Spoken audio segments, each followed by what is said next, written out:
गीता अध्याय 4 श्लोक 12 से 22 हिंदी वर्णन। इस मनुष्य लोक में कर्मों के फल को चाहने वाले लोग देवताओं का पूजन किया करते हैं, क्योंकि उनको कर्मों से उत्पन्न होने वाली सिद्धि शीघ्र मिल जाती है। ब्राह्मण, क्षत्रिय, वैश्य और शूद्र, इन 4 वर्णों का समूह गुण और कर्मों के विभाग पूर्वक मेरे द्वारा रचा गया है। इस प्रकार उस सृष्टि रचनादि कर्म का कर्ता होने पर भी मुझ अविनाशी परमेश्वर को तू वास्तव में अकर्ता ही जान।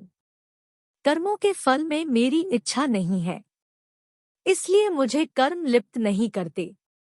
इस प्रकार जो मुझे तत्व से जान लेता है वह भी कर्मों से नहीं बंधता।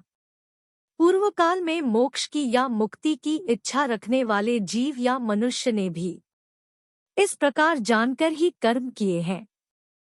इसलिए तू भी पूर्वजों द्वारा सदा से किए जाने वाले कर्मों को ही कर।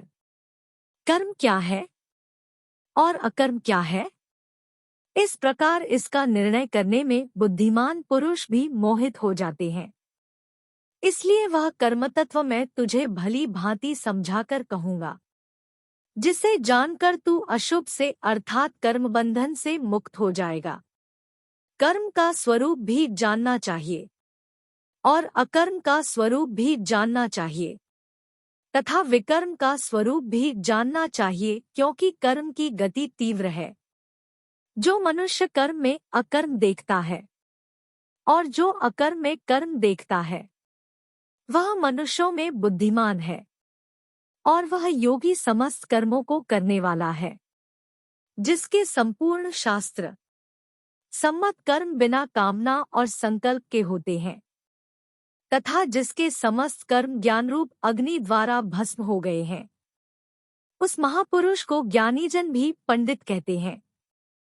जो पुरुष समस्त कर्मों में और उनके फल में आसक्ति का सर्वथा त्याग करके संसार के आश्रय से रहित हो गया है और परमात्मा में नित्य तृप्त है, वह कर्मों में भली भांति बरतता हुआ भी वास्तव में कुछ भी नहीं करता। जिसका अंतःकरण और इंद्रियों सहित शरीर जीवित है और जिसने समस्त भोगों की सामग्री का परित्याग कर दिया है, ऐसा आशारहित पुरुष केवल शरीर संबंधी कर्म करता हुआ भी पापों को नहीं प्राप्त होता। जो बिना इच्छा के अपने आप प्राप्त हुए पदार्थ में सदा संतुष्ट रहता है, जिसमें ईर्ष्या का सर्वथा अभाव हो गया हो, जो हर्ष शोक आदि द्वंद्वों से सर्वथा अतीत हो गया है, ऐसा सिद्धि और असिद्धि में सम रहने वाला कर्मयोगी कर्म करता हुआ भी उनसे नहीं बंधता।